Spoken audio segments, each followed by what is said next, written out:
North இந்தியாவில நம்ம ஊருக்கு கலெக்டர் சார் வந்திருக்காங்க. நம்ம ஊரை பத்தி என்ன நினைப்பாங்க? இந்த ஊர்ல ஒரு குடும்பம் உசுர் இருந்தும் ஆவியா சுத்திட்டு இருக்குன்னு நாடு பூரா தெரியட்டும்னே. தற்கூலி எதுக்குமே திருவாகாது. திருவள்ளுவர் என்ன சொல்லியிருக்காரு தெரியுமா முத்து? சார், எங்க எம்எல்ஏ என்ன சொல்லியே நான் கேட்கல. அவர் யாரு சார்?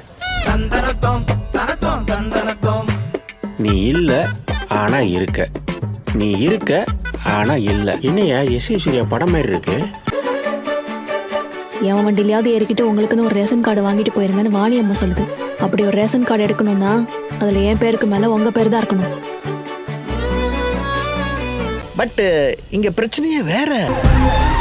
ஒரு தீர்ப்பு எழுதுற அதிகாரத்தை அந்த பரபிரம்மம் ஒரு கடைக்கோடி மனுஷன்ட்டு கொடுத்துருக்கு. பாலிமர் சன் நியூஸ் பகல் செய்திக்கு ரெடி பண்றேன்னு பார்த்தா டைரக்டா டைம்ஸ் ஆஃப் இந்தியா ஹெட்லைனுக்கு பிளான் பண்றியே.